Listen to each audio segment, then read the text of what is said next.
यही उमर अबू जहल के दरवाजे पर। कौन? उमर इब्ने खत्ताब। कैसे आए हो? कब बताने आया हूं मैंने कलमा पढ़ लिया उनका। गौर करने वाली बात है, बताने आया हूं उनका कलमा पढ़ लिया गया। हिम्मत हो तो रास्ता रोक के देखो। हजरत उमर हुजूर की बारगाह में आ गए। या रसूल अल्लाह, नमाज किधर पढ़नी है? उमर नमाज तो यही पढ़ते। का क्यों? का लोगों से छुप के, तादाद कम है ना इसलिए छुप के पढ़ते। तो क्या कहा था जानते हो? कहने लगे या रसूल अल्लाह, अब नमाज छुप के नहीं, नमाज खुल के पढ़ी जाएगी, क्योंकि अब हुजूर के कदमों में उमर आ रहा है। सुभान अल्लाह, सुभान अल्लाह। अब हुजूर के कदमों में, हुजूर के कदमों में ऐसा लगता है जैसे ये कहानियां हैं, लेकिन हकीकत है। ये हकीकत है जो हुजूर के गुलामों ने नकम की है। ये तारीख है। हुजूर अब नमाज यहाँ नहीं पढ़ी जानी है। किधर? अब हरम में नमाज, हरम में नमाज होगी। अल्लाह अकबर। उमर तादाद थोड़ी है नहीं या रसूल अल्लाह, उमर आ चुका है। हजरत उमर दरवाजे खटखटा रहे हैं। कुफ्र कांप रहा है, टांगे लरस गई है लोगों की जो बिलाल को कोड़े मारते थे, नबी के चाहने वालों पे सितम करते थे। आज दरवाजे बंद कर रखे हैं। उमर ऐलान कर रहे हैं जिन्हें बच्चे यतीम कराने हैं वो उमर के मुकाबले में आए, जिन्हें बीवों को बेवा कराना है वो उमर के मुकाबले में आए, जिन्हें अपने बच्चों को यतीम कराना है उमर का मुकाबला करे। तारीख गवाह के दरवाजे बंद थे, लेकिन आज तारीख का एक फर्क और पलट। जब उमर दरवाजे खटखटा रहे थे, उसी एक गली के अंदर एक बच्चे, एक औरत की निगाह उठी। देखती क्या है? सामने से उमर आ रहे हैं। आवाज देख के कहती है उमर मुझे पहचाना। अल्लाह अकबर इतना कहना था। हजरत उमर जो कुफ्र को चैलेंज कर रहे थे, जब बड़े बड़े बहादुरों के माथे का पसीना बन गए थे, जैसी आपकी निगाह उठी है, खातून को देखा है, उमर के माथे पे पसीना, उमर के होंठ कांप जाते हैं। कौन ये खातून है? कोई बहादुर खातून है,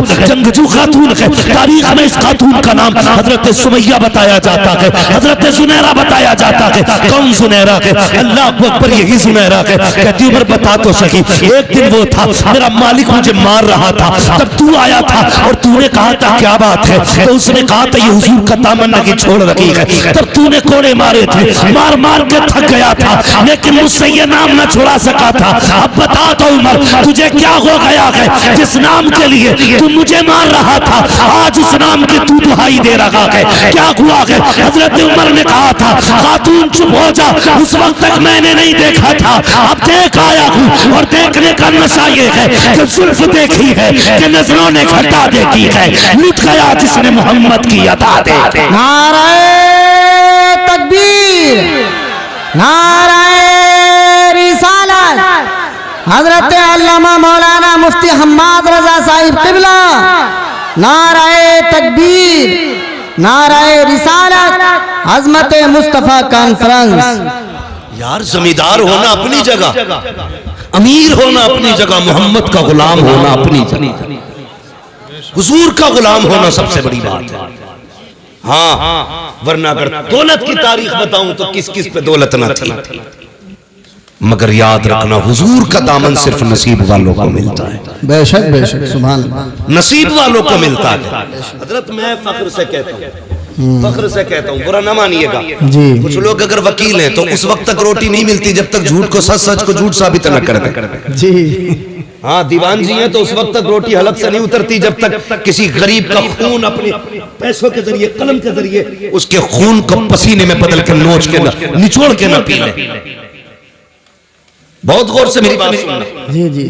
मगर हमें अपने किस्मत पे नाज है, हमें उस वक्त तक रोटी नहीं मिलती जब तक मदीने वाले की बातें नहीं कर लेते।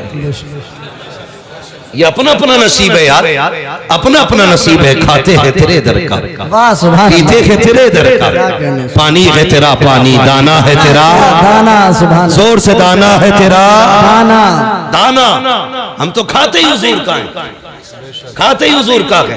अल्लाह अकबर। बहुत गौर से मेरी बात सुनना, जमींदारी अपनी जगह, यही उम्र है, यही उम्र है जिनको अपने ऊंट का पता नहीं चलता था, मिंबर पे बैठे हुजूर की गुलामी क्या मिली, जब तक बिके न थे तो कोई पूछता न था, तुमने खरीद कर हमें अनमोल कर दिया। बेशक बेशक, हुजूर की गुलामी मिल गई। और एक बात और बता दूं, हुजूर के इश्क के लिए जुब्बा व दस्तार शर्त नहीं है।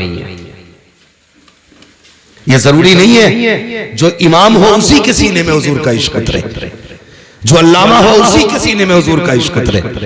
हुजूर का इश्क है, रब करम कर दे तो पत्थरों के जिगर में उतार देता है। वाह सुभान अल्लाह। हुजूर का जिक्र है, रब करम कर दे तो पत्थरों के जिगर में उतार देता है। ये जरूरी नहीं, मैं अक्सर कहता हूं मिंबर वालों कभी नीचे वालों को गाली मत देना, कभी सुनने वालों को बुरा मत कहना। हम नहीं जानते इतनी बड़ी तादाद में क्या पता कौन ऐसा बैठा हो जब दुनिया सो जाती हो वो रो के रात को अपने रब को मनाता हो। जानता है किसी को कोई नहीं जानता। जब जब दुनिया सो जाए तो किसके कनेक्शन दिल के खुदा से जुड़ते हो। कभी घमंड ना करना। अगर मस्जिद जाते हो तो सजदों पे घमंड नहीं, ज़कात देते हो तो अपनी खैरात पे घमंड नहीं, अगर नेक काम करते हो तो नेकी पे घमंड नहीं। कभी मत इतराना, तुम नहीं जानते रात में कितने ऐसे हैं जो छुप के इतनी बड़ी नेकी करते हो जो हमारे ख्याल में भी नहीं आती। और एक बात याद रखना, रब बड़ा करीब है, बड़ा करीम है, इतना करीम है, इतना करीम है कि अगर वो चाहे तो कुत्ते को पानी पिलाने वाली एक फाहिशा को जन्नत दे देता है। मगर तेरे दिल की क्या जो सोच है, तेरे दिल में क्या गुजर रहा है, वो बेहतर होना चाहिए, वो बेहतर होना चाहिए। यही उम्र है, गौर से सुनना। ऊंट नहीं मिलता था, हुजूर के गुलाम होकर मिंबर पे बैठे आवाज दे के कहते इस्लाम की फौज लड़ रही है कई मील फासलों पर, महीनों की मसाफत थी। हजरत उमर कहते थे या सारी अल जबल, सारिया पहाड़ पकड़ो, अगर पहाड़ पे न चढ़े तो हार जाओगे। लोग सन्नाटे में, उमर किससे बात कर रहे हैं, उमर किससे बात कर रहे हैं, मिंबर से उतर गए, कोई बात नहीं, आई गई बात हो गई। 1 महीने के बाद लश्कर पलट के आया। कितने दिन के बाद? सारे बोले कितने दिन के बाद? 1 महीने के बाद पलट करके आया। लोगों ने कहा करम है रब का और एहसान है उमर का। कहा क्या कह रहे हो? कहा हाँ हम तो जंग हार जाते, वो तो उमर ने आवाज दे दी। कहा कब? का महीना हो गया। उमर ने कहा था या सारी अल जबल, सारिया पहाड़ पकड़ो। कहा उमर ने यहां से कहा, हमें ऐसा लग रहा था हमारे कान के पास उमर बोल रहे। लोगों में चर्चे हो गए, अरे उमर मिंबर पे बैठ के मीलों दूर रात महीनों की मुसाफत तक का देख ले रहे, देख नहीं बल्कि आवाज भी पहुंचा दे रहे। बात चलते चलते मक्का शरीफ आ गई। मक्का शरीफ में आपका एक दोस्त था जो अभी हालत कुफ्र में था। उसको पता चला कि उमर यार इतना बढ़ गया है कि यहाँ बैठे बैठे वो मीलों की मसाफत तक का देख लेता है, कई मील दूर अपनी आवाज पहुंचा देता है। मक्के से सफर करके मदीना शरीफ आया। आने के बाद का लोगों उमर कहाँ है, उमर कहाँ है? किसी ने कहा लहजा संभाल के बात कर, वो अमीरुल मोमिनीन है, जबान संभाल के बात कर, इस वक्त का बादशाह है उमर, आधी दुनिया का हुक्मरान है उमर। उसने कहा तुम्हारे लिए हुक्मरान होगा, मेरा तो यार लगता है, बचपन का साथी है, किधर मिलेगा उमर? कहा जाओ मस्जिद नबी चले जाओ। जब वो गया उमर, हजरत उमर मस्जिद से निकल रहे थे, उसने गले में हाथ डाला, कहने लगा यार उमर बता तो सही, कल भी तू था आज भी तू है, कल तेरा ऊंट गुम जाता था तो हम तलाश करके लाते थे, आज भी तू मर गए, यहाँ बैठे बैठे सुना के कई मील दूर तक का देख लेता है। आपने कहा तूने सच ही सुना है। उसने कहा था उमर बता तो सही, पहले भी तू था आज भी तू है, पहले तुझे नहीं दिखाई देता था, अब क्या बात है कि मीलों दूर का देख लेता है। उमर ने कहा था अरे सुन, जब तक तेरे यार थे कुछ नहीं देखते थे, जब से इनके यार हो गए ज़माना देखे। सुभान अल्लाह, नारे तकबीर, नारे रिसालत, उलमाए अहले सुन्नत। यही उमर है, बदलो अपने आप को यार, यही उमर है। आधी दुनिया का बादशाह मकाम तहामा में पहुंचे, खड़े होकर रोने लगे, खड़े होकर रोने लगे। कौन रो रहा? आधी दुनिया का बादशाह। जब रोए ना, किसी ने कहा क्या बात है उमर, आधी दुनिया पे हुकूमत है, तेरा डर इतना कि शेर बकरी एक जगह पानी पीते, इतनी जुर्रत वाला उमर रो रहा है जिसके सामने रूम और कैसर थर थर कांप रहे, वो रो रहा है। कहने लगे हाँ इस जमीन को देख के मुझे कुछ याद आ रहा है। कहा क्या? कहा एक दिन मैं इस जमीन पे अपने बाप के साथ आया था और 5 ऊंट मेरे बाप ने मेरे हाथ में दिए थे। कहा था इन्हें लाइन में लगा। कहते मैं 5 ऊंटों को लाइन में नहीं लगा पा रहा था, एक को आगे करता था, दूसरा पीछे हो जाता था, उसे आगे करता, तीसरा पीछे हो जाता। कब 5 ऊंट एक लाइन में नहीं लग रहे थे। कहने लगे कल भी उम्र था, आज भी उम्र है। कल 5 ऊंट लाइन में नहीं थे, आज आधी दुनिया उम्र में लाइन खड़ी कर दी। कर रो क्यों रहे? कहने लगे मेरी कोई औकात ना थी, जो कुछ भी औकात मिली है ना, ये हुजूर के नालैन के सदके में मिली। किस चीज पे घमंड है? जमीन, ये दौलत, ये जायदाद, क्या है ये कुछ भी नहीं। खुद सोचो, जाओ अपनी हवेली पे जाके देखना। अगर पुराने जमींदार हो ना, तो कभी अपने दरवाजे पर निशान देखना, कितनी तख्तियां बदल गई हैं। तुम्हारे बाप से पहले तुम्हारे दादा के नाम की तख्ती थी, उससे पहले तुम्हारे परदादा की तख्ती, उससे पहले तुम्हारे लकड़दादा की तख्ती, उससे पहले झगड़दादा की तख्ती। आज तुम्हारे नाम की तख्ती है, कल तेरे बेटे के नाम की होगी, फिर वो छूटेगी, तेरे पोते के नाम की आएगी, फिर वो भी हटाई जाएगी, फिर पर पोते के नाम की लगेगी। मुझे बता, हवेली वही रहेगी, तख्तियां बदलती रहेंगी। बोलो, रहेंगी? तुम नहीं रहोगे, तख्तियां बदलती रहेंगी, हवेली वही रहेगी, जमीन वही रहेगी, मकान वही रहेगा, लेकिन तुम नहीं रहोगे। फिर किस चीज पे अकड़, किस चीज का घमंड है? आज लोग कहते हैं कि भाई मेरे सामने कोई टिक सकता है, मेरे सामने कोई बैठ सकता है, थाने में जाऊं तो फला खड़ा हो जाता है। यह भी कोई वजूद है? ये भी कोई बात है कि तेरे आगे कोई नहीं टिकता? किसी ने कहा था बड़ा कौन है, तो किसी ने कहा बड़ा वो है जिसके आगे सारे छोटे लगे। एक अक्लमंद ने खड़े होकर कहा नहीं, बड़ा वो नहीं जिसके आगे सारे छोटे लगे, बड़ा वो होता है जिसके आगे कोई अपने आप को छोटा ना समझे। वो सबसे बड़ा होता है जिसके आगे कोई छोटा ना लगे। और वो कौन है? वो तेरे मेरे नबी की जात है। हाँ, वरना हकीकत तो ये थी, तेरे आगे यूं है तबे लचे फुसहा अरब के बड़े बड़े, कोई यूं के मुंह में सवा नहीं बल्कि जिस्म में जान है। अगर वो बोलने पे आ जाए तो बड़े बड़े अच्छे गूंगे नजर आते हैं।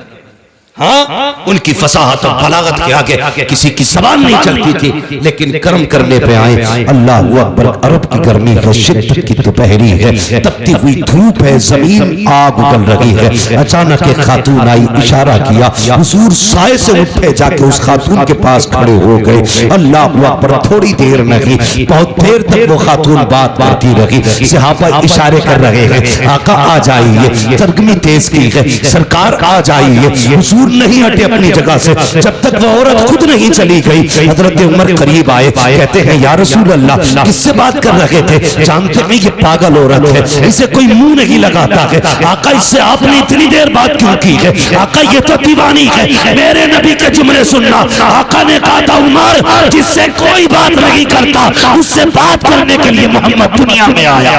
सुभान अल्लाह, सुभान अल्लाह। आज तू कहता तेरे आगे कोई नहीं टिकता? मेरे हुजूर ने कहा था, जिसे कोई मुंह से नहीं लगाता उसे मुंह लगाने के लिए मैं आया। तो बड़ा वो नहीं जिसके आगे दुनिया छोटी लगे, बड़ा वो है जिसके आगे कोई छोटा ना लगे, कोई छोटा ना लगे। तारीख पढ़ो ना आप, खुदा की कसम हुजूर ने। और एक बात याद रखिएगा, ये तारीख है और कायदा भी है। मौलाना तालिब साहब, ये कायदा भी है, बात मनवाने के लिए जात मनवानी पड़ती है। ठीक है जी, बात मनवाने के लिए जात मनवानी पड़ती है। बंदा खुद चोरी करे और कहे चोरी ना करो, तो लोग कहते हैं ये मुंह और मसूर की दाल। कोई गरीबों की जमीन पे कब्जा करे, उसे बेच बाच के हज करने जाए तो लोग मुंह पे कह देते सो चूहे खा के बिल्ली हज को चली, कह देते ना मुंह पे। तो पता क्या चला कि पहले जात मनवाओ फिर बात मनवाओ, यानी बात का वजन जात से बनता है। लेकिन खुदा की कसम कुर्बान जाऊं अपने नबी पर, जात कैसी भी हो उनकी बात करने लग जाए तो इज्जत वाली हो जाती है। हर बात को वजनी बनाने के लिए जात अच्छा होना जरूरी है, लेकिन जात को अच्छा करने के लिए उनकी बात करना जरूरी है। हाँ, हुजूर की बातें करो तो कसम खुदा की कितने भी निकम्मे हो दुनिया तुम्हें इज्जत देने लगे, ये मेरे हुजूर की जात की बरकत है, उनके जिक्र की बरकत है। वरना कैरेक्टर के लिए, जिंदगी के लिए, अखलाक के लिए हुजूर ने पूरा ज़ाब्ता दिया। 40 साल तक अपनी जात मनवाई। कितने साल तक? जोर से 40 साल तक जात मनवाई और 40 साल के बाद ऐलान नबूवत फरमाया। इसी जगह पे कुछ लोग हमारे सुन्नी भाइयों को बहकाते हैं, कहते हैं उन्हें नबूवत 40 साल के बाद मिली थी। इन गधों से ये कह दो मेरे नबी ने फरमाया कुन्तु नबिय्युम व आदम बैनल माइ वत्तीन। तुम 40 साल की बात करते हो, वो तो ये कहते मेरे नबी ने फरमाया मैं उस वक्त भी नबी था जब आदम की मिट्टी तैयार की जा रही थी।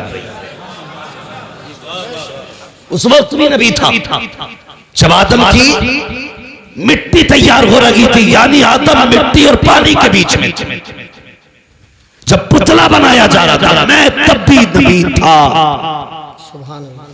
है बेवकूफ बनाते हैं, ये रोने वाली बात नहीं है। मुझे नहीं मालूम कौन किस अकीदे से बैठा है, लेकिन दिल दुखता है यार। सारी उम्मतें अपने नबी की तारीफ करने पे लगी है, एक हम हैं कि मीटर लिए घूम रहे हैं। हुजूर को ये आता, ये नहीं आता, ये आता, ये नहीं आता। शर्म आनी चाहिए। रब ने क्या कहा कुरान में? फरमाया वअल्लमा का मालम तकुन तालम। महबूब जो तुझे नहीं आता था वो हमने सिखा दिया, अब कमी क्या रह गई? इसी पे मोहर आला हज़रत ने लगाई और ये कहा और कोई गैब क्या तुमसे निगाह हो भला, जब ना खुदा ही छुपा तुम पे करोड़ों। सुभान अल्लाह, सुभान अल्लाह। हैं आग लगे ऐसे लोगों को जो उम्मत को इस फितने में डाल रहे। हुजूर को ये आता था, ये नहीं आता था। हुजूर इसकी शफाअत करेंगे, उसकी नहीं करेंगे। हाँ, यहां तक लिख दिया बदमाशों ने कि माज़अल्लाह नबी अपनी बेटी भी नहीं बचा सकते। माज़अल्लाह, माज़अल्लाह। गैरत नहीं आती। जाओ किसी ईसाई से जाके कहो कि तुम्हारे ईसा मुर्दे को जिंदा नहीं कर सकते, तुम जिंदा बच के नहीं आ सकते हो। हाँ, जाओ जाके किसी भी ईसाई से कहना कि तुम्हारे नबी में ये नहीं था, वो नहीं था, टुकड़े करके भेजेगा। और तू हमारी मस्जिद में बैठ के हमारे सामने कहे माज़अल्लाह नबी को ये नहीं आता था, वो नहीं आता था, और हमारी कौम इस जमात में रिश्ते करे, उनकी बेटियां ले, उनको बेटियां दे। गैरत आनी चाहिए। याद रखिएगा डॉक्टर इकबाल ने जिम्मेदारी के साथ एक बात कह दी थी और कहा था कि मोहम्मद से वफा तूने तो हम तेरे। वाह सुभान अल्लाह। कि मोहम्मद से वफा तूने तो हम तेरे हैं, ये जहां चीज है क्या लोहो कलम तेरे। सुभान अल्लाह। बेशक अभी आप ये शेर सुना और तुम पर मेरे आका की इनायत न सही। नजदियों कलमा पढ़ाने का भी एहसान गया। हुजूर आए, कसम खुदा की औकात कुछ नहीं थी, हमारी औकात कुछ नहीं थी अगर हुजूर ना होते, कुछ भी नहीं थी। और सच पूछो इन उलमा से, जाओ किसी यहूदी की तारीख पढ़ो, ईसाई की तारीख पढ़ो, जिस उम्मत की चाहो तारीख पढ़ लो। अगर गुनाह कर देते थे या तो दरवाजे पे लिख दिया जाता था ये फला गुनाहगार का दरवाजा है, या माथे पे लिख दिया जाता था इसने ये गुनाह किया है। हुजूर आए, तुमने रातों में गुनाह किए लेकिन लिखा नहीं गया, तुमने रब को नाराज किया, तुम्हारी चौखट पे नहीं लिखा गया, तुमने रब की नाफरमानी की, तुम्हारे माथों पे न लिखा गया। जानते हो किस लिए? रब ने वादा किया है मा कान अल्लाहु महबूब मेरा वादा है जब तक तू इनके बीच रहेगा मैं इन्हें अज़ाब नहीं दूंगा। आज जो बच रहे हो ये तेरा करम नहीं है, ये मदीने वाले का कदम।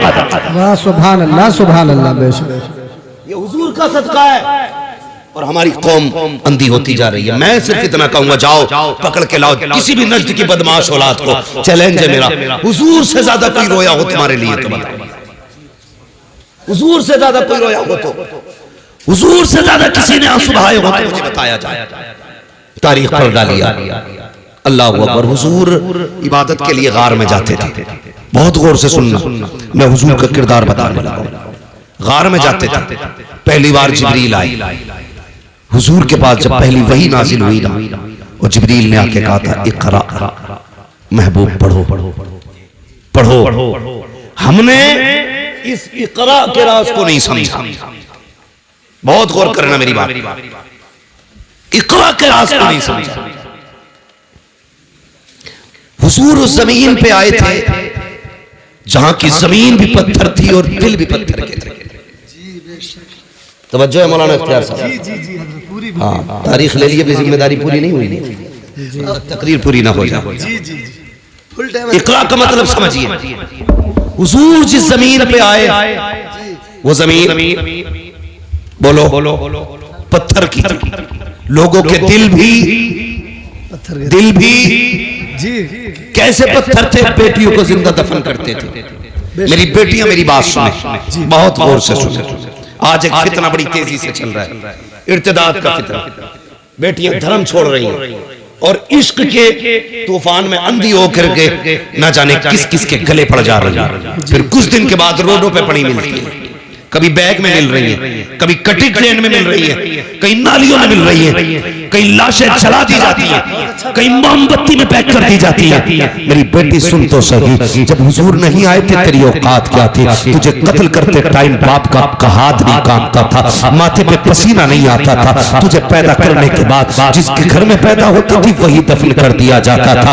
आज दुनिया तालीम तालीम गाती है, जिसकी तालीम के चर्चे हैं। अगर उस मुल्क की बात की जाए तो उस मुल्क की बर्तानिया की अपनी हकीकत यह थी कि किसी कमजोर को जीने का अधिकार नहीं था। अगर कोई बच्चा कमजोर पैदा होता तो गवर्नमेंट का हुक्म यह था कि सगी मां बच्चे को लेकर के जाती, पहाड़ से नीचे फेंक दिया करती थी। बच्चा मर जाया करता था, मजबूत बच्चा होता तो उस बच्चे को जीने का अधिकार था। सोच तो सकी, न बेटी जिंदा रह सकती थी, न कमजोर जिंदा रह सकता था। इसी बर्तानिया की तारीख है, एक माँ को खुदा ने बेटे से नवाजा। जब उसकी गोद में बच्चा आया, बड़ा कमजोर बच्चा था, हुकूमत का पैगाम आ गया कि बच्चा जिंदा नहीं रह सकता। अगर कमजोर रहेगा मुल्क की कमजोरी का सबब बनेगा। जाई से जाकर के पहाड़ से फेंक दे। माँ होती है यार, अगर काना बेटा हो तब भी माँ के लिए चांद होता है, काला बेटा हो माँ के लिए सूरज होता है, अपाहिज बेटा हो माँ के जिगर का टुकड़ा होता है। माँ को औलाद बड़ी प्यारी होती है। हुक्म आया है हुकूमत का, बेटे को पहाड़ से जाके फेंको। माँ ने बेटे को सीने से लगाया, पहाड़ की चोटी पर गई, जाके नीचे को झांक के देखा, गहराई थी। माँ का दिल तड़प गया, रोने लग गई। कहती बेटे अगर हुकूमत का खतरा ना होता तो मैं तुझे सीने से लगा के पालती, पूरी जिंदगी कांधे पे रखती। ये मेरे बेटे मजबूरी है, क्या करूं? माँ ने ये कह के बेटे को जब सीने से जुदा किया, पहाड़ से नीचे फेंका, माँ के हाथ उठ गए। रो के कहा था या अल्लाह कब तक ये बेटे मारे जाएंगे, कब तक कमजोर मारे जाएंगे? खुदा की कसम जब ये सदा निकली उसके दिल से, 12वीं तारीख को मक्के से ऐलान किया गया था अब कोई कमजोर नहीं रोएगा। जिंदगी देने के लिए अब्दुल्ला का लफ्ज़ जिक्र आ गया। नारे तकबीर, नारे रिसालत, उलमा अहले सुन्नत, अज़मत मुस्तफा कॉन्फ्रेंस, अल्लामा मुफ्ती हम्मद रज़ा साहिब क़िबला। नारे तकबीर, सरज़मीने सीलपुर, नौजवान आले सीलपुर। बहुत खूब हज़रत, वाह वाह वाह। तवज्जो है, कोई औकात नहीं थी, सिर्फ मुसलमानों पे नहीं पूरी इंसानियत पे कर्म किया है मेरे नबी ने। ये जो डिबेट में बैठ करके ना पीला जुब्बा पहन के बकवास करते, सामने आ कसम खुदा की हुजूर की सीरत पर यही कहता उठेगा मैं मुजीब हूँ आका मुझे साथ ले लो, कि रास्ते में है जा बजाता खुदा की कसम। हमारा नबी वो है जिसने सर झुकाना नहीं सिखाया, जिसने सर उठाना सिखाया। सर उठाना सिखाया है। कमजोरों को जिंदगी हुजूर की वजह से दी। ये बर्तानिया की तारीख है। फिर अरब की तारीख आप देखें, बाप बेटी को कत्ल कर देगा। एक दिन ना हुजूर बैठे, बहुत गौर से सुनो जी हज़रत, तवज्जो है सारे लोगों। अभी थके तो नहीं है पीछे वाले लोग, नहीं थके, अल्लाह सलामत रखे। और हुजूर का जिक्र है, हुजूर का जिक्र है। वो कहा था किसी ने नात खानी मौत भी हमसे छुड़ा सकती नहीं, कब्र में भी मुस्तफा के गीत गाते जाए। बेशक बेशक बेशक, हाँ कब्र में भी मुस्तफा के गीत गाते रहे। ये थी बर्तानिया की तारीख। अब देखें आप अरब की तारीख, हुजूर की बारगाह। एक सहाबी, बेटियां मेरी बात बहुत गौर से सुनो, जब सर से दुपट्टा उतरने लगे ना तो ये बात याद रखना, जब जी चाहे ना दुनिया के फैशन में डूबने का तब ये बात याद रखना। सुहाबी हुजूर आके हुजूर के कदमों में बैठे, नाम है दहिया कल्बी। कहते हैं रसूल अल्लाह अभी ईमान नहीं लाए। कहते बड़ा गुनाह किया मैंने जिंदगी में, क्या मैं बख्शा जाऊंगा? तो हुजूर ने फरमाया दाहिया तौबा कर ले, बख्शवाना मेरा काम है। हजरत दाहिया कल्बी ने अपने कुफ्र से तौबा की और इस्लाम के दामन में आए। जैसे दामन में आए ना, फिर हिचकी भर के रोने लगे। बहुत गौर से बात सुनिए जी, हिचकी भर के रोने लगे। हुजूर ने फरमाया दाहिया अब क्या हुआ? कहते हुजूर हाँ गुनाह बहुत बड़ा है, लगता नहीं बख्शा जाऊंगा। जिब्रील आ गया, महबूब दाहिया कल्बी से कह दो अगर इसने तौबा कर ली ना तो अल्लाह पिछले सारे माफ कर देगा। तो हुजूर फरमाने लगे दाहिया, अल्लाह कहता है जिसने पिछले से तौबा कर ली मैं आइंदा उसको नहीं दिखाऊंगा। कहते हुजूर गुनाह ही बहुत बड़ा है। हुजूर ने फरमाया बताओ क्या गुनाह? कहते हुजूर मैंने ना अपने कबीले की 70 बच्चियों को जिंदा दरगोर किया था। कितनी? 70। जोर से कितनी? यहीं रुक के एक बात कहूं, पहले जिंदा दफन किया जाता था पैदा होने के बाद। पहले बेटियां पैदा होने के बाद मारी जाती थी, आज बेटियां पैदा होने से पहले मार दी जाती है। गलत नहीं कह रहा, जो डॉक्टर हैं वो मेरी बात की तस्दीक करेंगे। सिर्फ इस खतरे से बेटियों को मां के शिकम में मरवा दिया जाता है कि इसका जहेज देना पड़ेगा, इसकी शादी करनी पड़ेगी। हाँ, कई डॉक्टरों की रिपोर्टें मेरे पास है और कई सारे डॉक्टर्स मेरे राब्ते में रहते हैं जी। लोग जाके कहते हैं जो चाहे कीमत ले लो, कत्ल करो इसको, हमें बेटी नहीं चाहिए। मैं सिर्फ इतना पूछना चाहता हूं, जो मां के शिकम में पल रही है इसका कसूर क्या है? यही कि ये एक बेटी है, इसकी इतनी गलती है कि ये बेटा ना बन सकी। तुम अपने रब की तखलीक से लड़ रहे हो और उसके फैसलों से टकराना तुम्हें बर्बादी से नहीं बचा सकता कोई जी। कुरान ये कहता है अल्लाह जिसे चाहे बेटी दे, जिसे चाहे बेटा दे और जिसे ना चाहे उसे कुछ ना दे। बेटी ये तो मरवा रहे हो, क्या तुमने बेऔलाद वालों को दीवारों में सर मारते नहीं देखा?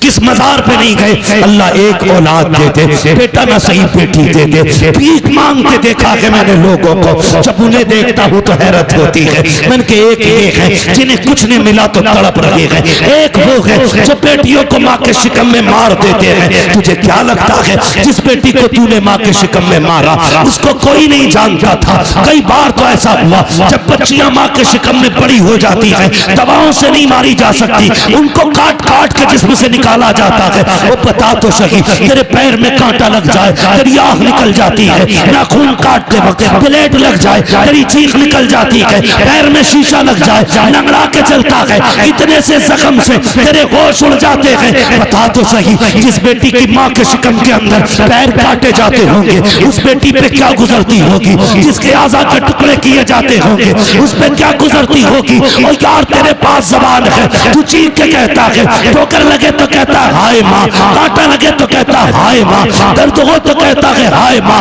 बता तो सही, वो बेटी जो शिकम के अंदर है जिसको काटा जा रहा है वो किसे पुकारेगी, किसको आवाज देगी? तो याद रख, उसे कोई सुने ना सुने लेकिन खुदा की कुदरत सुन रही है, खुदा की रहमत देख रही है। अगर तेरी वजह से कोई बेटी पेट में मारी गई, अल्लाह उस वक्त तक जन्नत नहीं देगा जब तक उसकी एक एक आंख की कीमत न ले लेगा। और याद रख, मैं इसलिए कहता हूँ आज ले उनकी पनाह, आज मदद मांग उनसे, कल न मानेंगे कयामत में आकर मानेंगे। सुभान अल्लाह, सुभान अल्लाह।